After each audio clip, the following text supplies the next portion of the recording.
The Wineville Chicken Coop Murders. You won't locate Wineville, California anywhere on the map. Despite vanishing on November 1st, 1930 and being replaced by Muraloma, the Southern California town was definitely real. After the tragedy, the town's residents couldn't bear to be identified with Wineville, and therefore, the name of the town was changed to Muraloma. Between 1926 and 1928, several young boys, the actual number of victims is still unknown, were kidnapped and slain on a chicken ranch near the California cities of Los Angeles and Riverside. Gordon Stewart Northcott, a 19-year-old farmer who had immigrated to California from Canada 2 years earlier, together with his mother, Sarah Louise Northcott, and his nephew Sanford Clark, were responsible for the murders. The case might have gone unsolved and forgotten if the authorities hadn't received a bizarre phone call from the American consul in Canada, which triggered an extraordinary chain of events.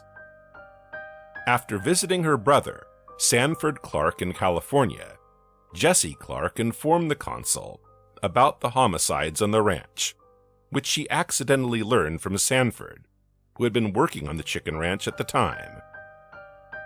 When authorities went to see the ranch, they discovered 3 shallow graves, exactly where Clark claimed they were. These graves did not contain whole corpses, but only parts. According to Clark and his sister Jessie's testimony, a few weeks before Clark was placed in custody, Northcott and his mother excavated the bodies and transported them to a desolate location where they were probably burned overnight. Complete corpses were never found. Based on the evidence discovered in the graves, the authorities would conclude that Walter Collins' 2 brothers, Lewis and Nelson Winslow, aged 12 and 10, and the unnamed 4th victim had all been slain. Based on the located body parts and Clark's evidence, Gordon Northcott was given a death sentence. Sarah Louise Northcott received a life sentence before being released on parole in 1940. Due to the firm conviction that the youngster was innocent, Assistant District Attorney Loyal C. Kelly decided not to prosecute Sanford for murder. He claimed Sanford had been the target of Northcott's abuse and threats, and he had not willingly taken part in the crimes committed at the chicken ranch.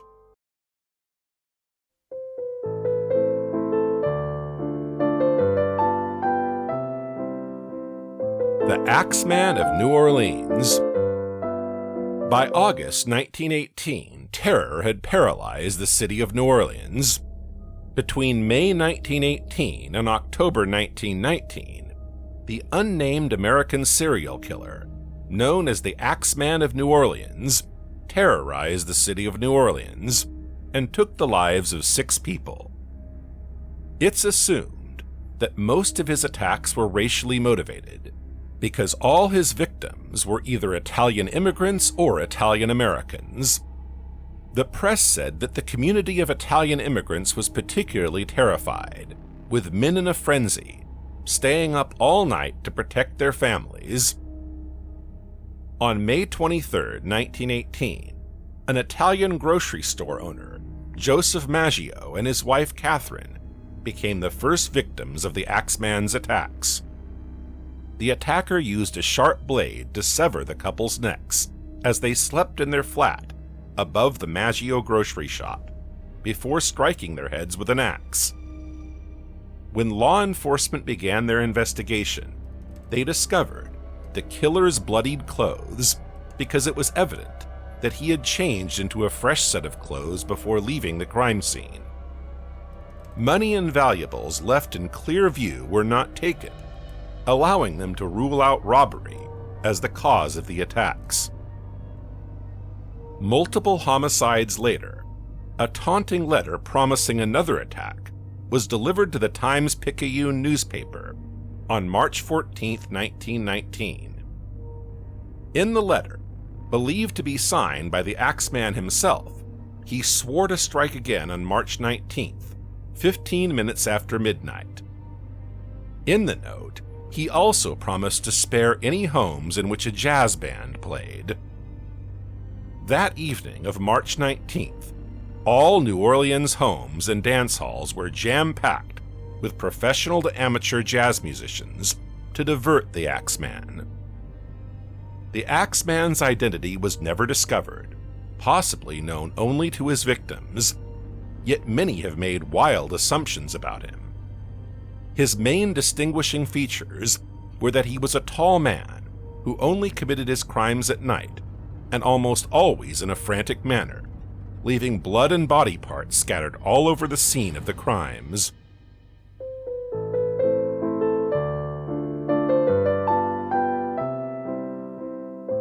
Amityville Horror. The house associated with the Amityville horror phenomena is located in the Long Island town of Amityville, 30 miles west of New York City.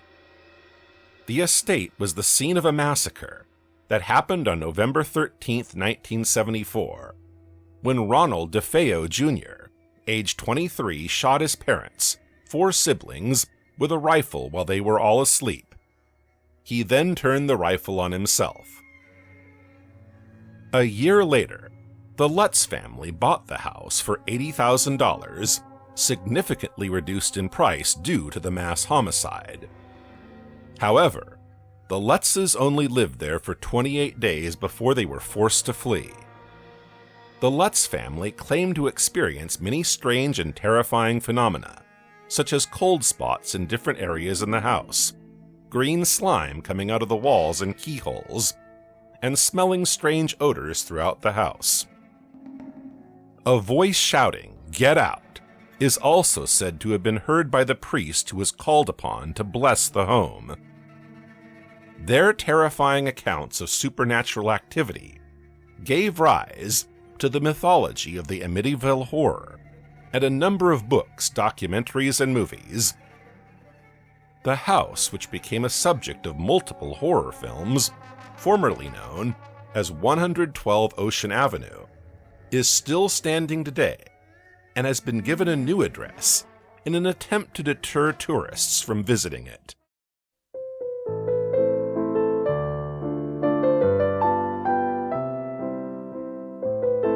The True Story of The Conjuring. When it was published in 2013, The Conjuring received mostly favorable reviews. Many viewers believe that James Wan's all-too-realistic depiction of the demonic haunting of an innocent family was all from his vivid imagination. But The Conjuring's inspiration came from American paranormal investigators Ed and Lorraine Warren's terrifying, actual real-life experiences. The first movie, which centers on the Perron family, is where the actual story of The Conjuring starts. In January 1971, the Perron family moved into a large farmhouse in Harrisville, Rhode Island. Soon after their arrival, Carolyn, Roger, and their 5 daughters started to witness paranormal activities. It all began modestly. Carolyn would notice the broom disappear or move on its own. When no one else was home, she would occasionally hear something in the kitchen or discover little clumps of dirt in the middle of a freshly mopped floor. According to reports, Carolyn looked into the home's past and discovered that 8 generations of the same family had lived there, many of whom had passed away in mysterious or horrible circumstances. A handful of the kids had hanged themselves in the attic, one had been slayed, and several had drowned in a nearby creek. Ed Warren, a veteran of World War II, and a self-taught demonologist, and his wife Lorraine, a medium who could communicate with the spirits, visited the Perron's house numerous times to investigate the paranormal. Andrea, the oldest of the 5 girls, claimed that the family stayed in the house for so long because of their poor financial situation. They just couldn't afford to move to another house. Once they relocated in 1980, the haunting stopped.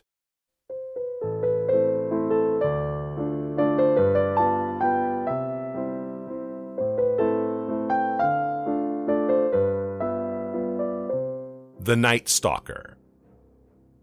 Dubbed the Night Stalker, Ricardo Richard Ramirez was responsible for taking the lives of at least 13 people in California between 1984 and 1985.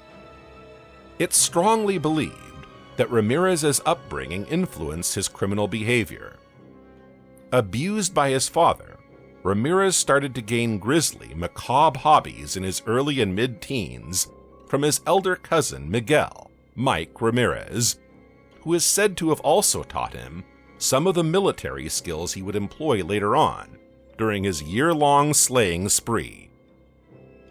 According to reports, when Ramirez was 12, his cousin, a Vietnam War veteran, showed him photos of Vietnamese women he reportedly tortured and slayed.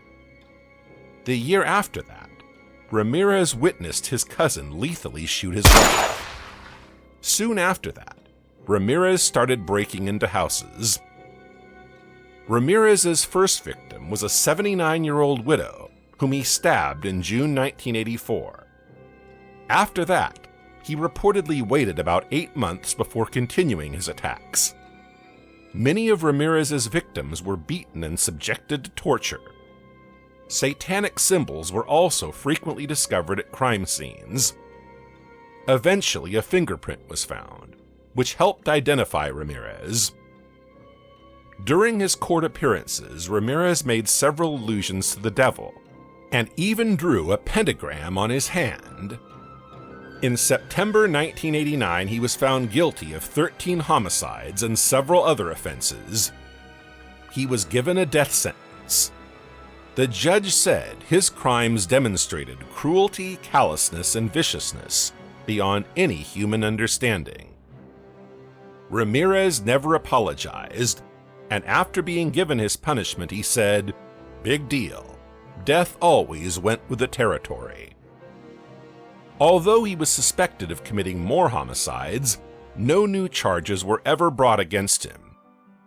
Ramirez received a cancer diagnosis and died in prison in 2013.